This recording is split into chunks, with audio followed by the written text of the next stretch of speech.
Bonjour. En Matthieu chapitre 20, on peut lire « C'est ainsi que les derniers seront les premiers, et les premiers seront derniers. C'est ainsi que les derniers seront les premiers, et les premiers seront derniers. »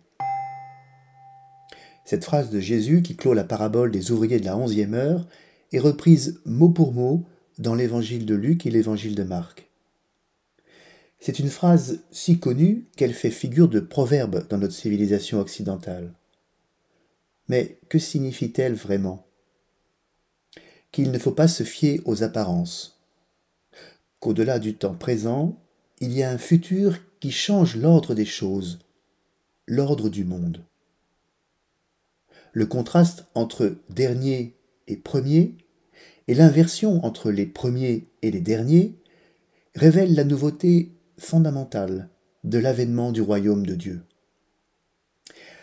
À y regarder de près, les mots dernier et premier renvoient à la catégorie du nombre, du classement. Vouloir être premier est la caractéristique de celui ou celle qui veut remporter une compétition. Il y a quelque chose de vital dans cette volonté de gagner. Par exemple, un sportif qui ne souhaite pas gagner la compétition n'a vraiment aucune chance de l'emporter. Être le premier ou être le dernier, c'est toujours se mesurer à l'autre dans une relation de comparaison. Dans notre société contemporaine, le classement est partout. Telle société vise la première part de marché. Telle politique veut arriver en tête des sondages. On peut dire que la volonté de gagner est l'un des principaux moteurs de l'économie libérale. Dans cette parabole, les ouvriers de la 11e heure ne sont pas montrés en exemple. Ce qui est souligné ici, c'est surtout la rancœur, la jalousie de ceux qui ont travaillé depuis le matin et qui s'estiment traités injustement parce qu'ils reçoivent le même salaire que ceux qui sont arrivés sur le tard. On touche là à la signification profonde de la parabole. Ce que le philosophe René Girard appelle la rivalité mimétique est abolie par la venue du Christ sur la terre.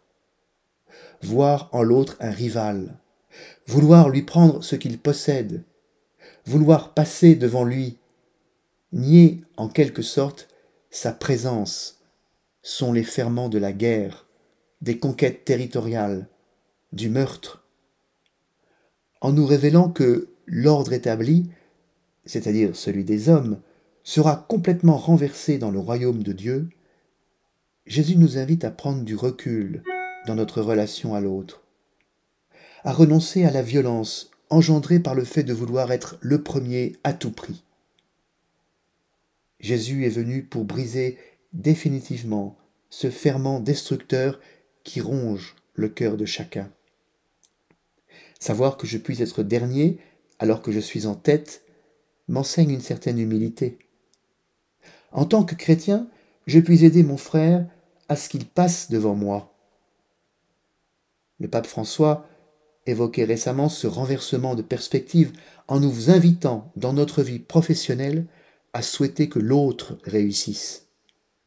Alors oui, les derniers peuvent devenir premiers et les premiers devenir derniers dans une relation d'amour, sans qu'aucun ne cesse d'être sous le regard de Dieu.